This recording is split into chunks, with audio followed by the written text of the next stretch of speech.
Assalamualaikum warahmatullahi wabarakatuh. Nama saya Nadira binti Azizur Rahman. Boleh panggil Nat. Assalamualaikum warahmatullahi wabarakatuh. Nama saya Muhammad Ammar bin Zulkifli, boleh panggil Ammar. Assalamualaikum warahmatullahi wabarakatuh. Nama saya Muhammad Amir Rashid Uthman, boleh panggil Amirul. Hai, Assalamualaikum. Kita akan cover dengan topik 3/3 iaitu Yang di-Pertuan Agong dan Raja Berperlembagaan dalam Persekutuan. Raja berperlembagaan adalah sebahagian daripada pentadbiran negara apabila dia mengiktiraf institusi beraja di 3 keadaan iaitu Majlis Raja-Raja, Majlis di negeri-negeri dan institusi Yang di-Pertuan Agong. Institusi Yang di-Pertuan Agong wujud apabila kita mencapai kemerdekaan pada tahun 1957 iaitu pada tanggal 31 Ogos 1957. Hak secara mutlaknya diberikan kepada 9 buah negeri iaitu negeri Perlis, Perak, Kedah, Selangor, Negeri Sembilan, Pahang, Kelantan, Terengganu dan juga Johor yang mewakili 9 buah negeri.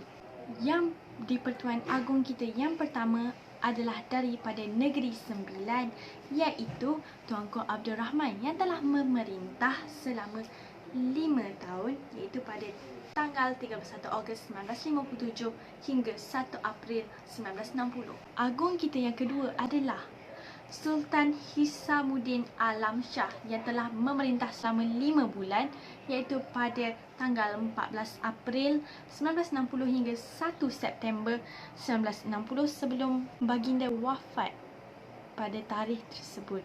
Seterusnya, Tuanku Said Putra Al-Hajj telah mengambil alih Empire Sultan Hishamuddin pada tanggal 21 September 1960 sehingga 20 September 1960. Manakala Agung yang keempat adalah daripada negeri Terengganu iaitu Sultan Ismail Nasaruddin Shah yang telah mengelolai institusi Yang di-Pertuan Agong pada tanggal 21 September 1965 hingga 20 September 1970. Empire keagungan ini telah disambung oleh Sultan Abdul Halim Muazzam Shah pada tanggal 21 September 1970 hingga 20 September 1980. Agong yang keenam adalah daripada negeri Kelantan iaitu Sultan Yahya Petra yang telah mengelolai pada tahun 21 September 1975 hingga 29 Mac 1979. Agong yang ketujuh adalah Sultan Haji Ahmad Shah Al-Musta'in Billah yang telah menjana jawatannya pada 26 April 1979 hingga 25 April 1980. Yang ke-8, negeri Johor yang menyambung Empire Negeri Pahang adalah Sultan Iskandar yang telah menyambung pada tarikh 26 April 1984 hingga 25 April 1989. Yang ke-9 adalah daripada negeri Perak iaitu Sultan Azlan Muhyiddin Shah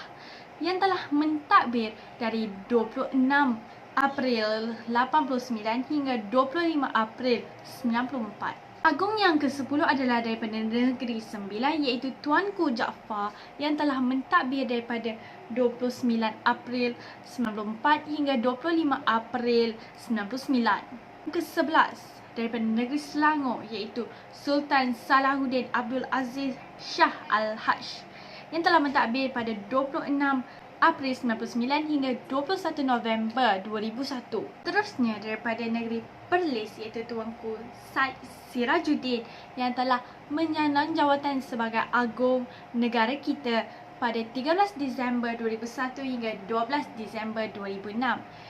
Agong yang ke-14 pula adalah Al-Watiku Billah Tuanku Mizan Zainal Abidin yang telah menyandang jawatannya pada 13 Disember 2006 hingga 12 Disember 2000.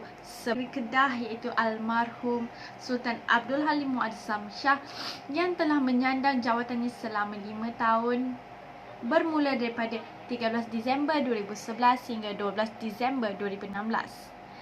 Agong yang ke-15 adalah Ya, Duli Yang Maha Mulia Seri Paduka Baginda Yang di-Pertuan Agong ke-15 Sultan Muhammad ke-5 yang telah menyandang jawatannya dari 13 Disember 2016 hingga 6 Januari 2020. Agong kita yang terkini yang telah menyandang jawatannya bermula daripada 31 Januari 2019 hingga kini adalah Duli Yang Maha Mulia Seri Paduka Baginda Yang di-Pertuan Agong ke-16 Sultan Abdullah Riau Atuddin Al-Mustafa Billah Shah daripada negeri Kedudukan Yang di-Pertuan Agong sebagai Ketua Utama Negara termaktub dalam Perkara 32 Perlembagaan Persekutuan yang menyatakan bahawa Ketua Utama Negara bagi Persekutuan yang digelar Yang di-Pertuan Agong hendaklah diberi keutamaan daripada segala orang di dalam persekutuan. Kedudukan Yang di-Pertuan Agong sebagai Ketua Utama Negara menjadi punca kedaulatan, ketaatan, perpaduan, kebesaran dan kemuliaan negara. Menurut Perkara 32 Perlembagaan Persekutuan, Yang di-Pertuan Agong tidak boleh dikenakan apa-apa jua pun prosiding di dalam mana-mana mahkamah kecuali dalam mahkamah khas yang ditubuhkan di bawah bahagian 15. Isteri Yang di-Pertuan Agong yang digelar Raja Permaisuri Agong hendaklah diberi keutamaan daripada segala orang lain di dalam persekutuan selepas Yang di-Pertuan Agong.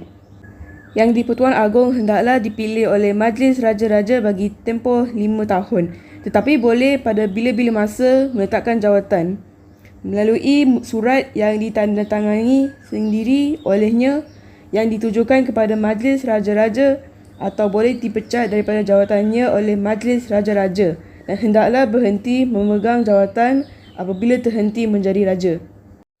Kuasa Yang di-Pertuan Agong. Kuasa Yang di-Pertuan Agong ni terbagi pada 3, iaitu kuasa eksekutif, kuasa perundangan dan kuasa kehakiman. Kuasa eksekutif. Yang di-Pertuan Agong bertindak mengikut nasihat Jemaah Menteri. Yang di-Pertuan Agong bertanggungjawab melantik Perdana Menteri dan Jemaah Menteri. Baginda melantik Perdana Menteri daripada ahli Dewan Rakyat. Ahli yang dilantik tersebut mestilah seseorang yang mendapat kepercayaan ramai. Dengan nasihat Perdana Menteri yang telah dilantik, Baginda akan melantik menteri-menteri dan timbalan-timbalan menteri daripada ahli Dewan Rakyat atau Dewan Negara.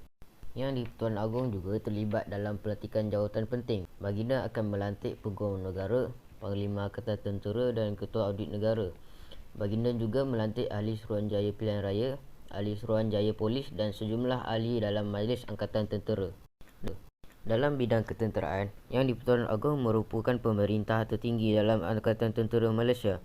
Angkatan Tentera Malaysia bertanggungjawab di bawah kuasa Baginda bagi pemerintahan, tata tertib, pentadbiran, Angkatan Tentera dan perkara yang bersangkutan dengan gerakan tentera. Dalam hal-hal diplomatik pula, Yang di-Pertuan Agong akan melantik diplomat Malaysia yang akan ke luar negara. Selain itu, Baginda juga akan menghadap diplomat asing sebelum mereka melakukan tugas mereka di Malaysia. Kuasa perundangan. Yang di-Pertuan Agong memperkenalkan sesuatu rang undang-undang yang melalui proses pembentangan di Dewan Rakyat dan juga Dewan Negara. Dalam hal-hal parlimen, Yang di-Pertuan Agong mempunyai kuasa untuk memanggil parlimen bersidang. Baginda juga mempunyai kuasa untuk memberhentikan dan membubarkan parlimen. Dalam hal agama, Baginda merupakan ketua agama Islam di negeri Baginda sendiri, wilayah persekutuan Melaka, Pulau Pinang, Sarawak dan Sabah. Dalam bidang hak dan keistimewaan, Yang di-Pertuan Agong bertanggungjawab untuk menjaga serta melindungi kedudukan istimewa orang Melayu dan Bumi Putera di Sarawak dan Sabah. Baginda juga bertanggungjawab untuk melindungi kepentingan sah kaum lain di Malaysia. Dalam hal pengisytiharan darurat, Yang di-Pertuan Agong mempunyai kuasa untuk mengisytiharkan darurat ke atas negara ini. Pengisytiharan darurat akan dibuat setelah Baginda mengenal pasti masalah yang mampu mengancam keselamatan awam dan ekonomi negara. Kuasa kehakiman. Baginda bertanggungjawab untuk melantik Hakim Mahkamah Atasan atas nasihat Perdana Menteri setelah dipertimbangkan oleh Suruhanjaya Pelantikan Kehakiman dan berunding dengan Majlis Raja-Raja. Yang di-Pertuan Agong mempunyai kuasa pengampunan. Di wilayah persekutuan, seseorang yang telah dihukum boleh memohon keampunan daripada Yang di-Pertuan Agong. Baginda akan bertindak atas nasihat Lembaga Pengampunan. Baginda juga boleh mengampunkan, menangguhkan dan meringankan hukuman di mahkamah tertentu. Institusi raja merupakan penaung rakyat melangkaui semua benda. institusi raja, lambang kedaulatan negara bangsa. Kesetiaan kepada raja dan negara merupakan rukun negara yang kedua. Jadi kita sebagai rakyat yang patriotik mestilah menzahirkan rasa setia akan raja dan negara pada Malaysia, tanah tumpahnya darahku. Kerana Yang di-Pertuan Agong merupakan tonggak pemerintahan negara. Bagaimana kita ingin menzahirkan rasa setia dan cintanya kita kepada raja dan negara? Yang pertama, kita haruslah berdiri tegak dan menyanyikan lagu negaraku dengan penuh semangat. Yang kedua, kita perlu ambil berat tentang hal ehwal negara, terutamanya dari segi pentadbiran. Yang ketiga, kita perlu elakkan diri kita kegiatan yang menconteng arang ke muka negara. Keempat adalah kita haruslah menyambut dan menyanjungi pemerintah negara kita kerana merekalah pemacu negara. Ingatlah, pemudi harapan bangsa, pemuda tiang negara.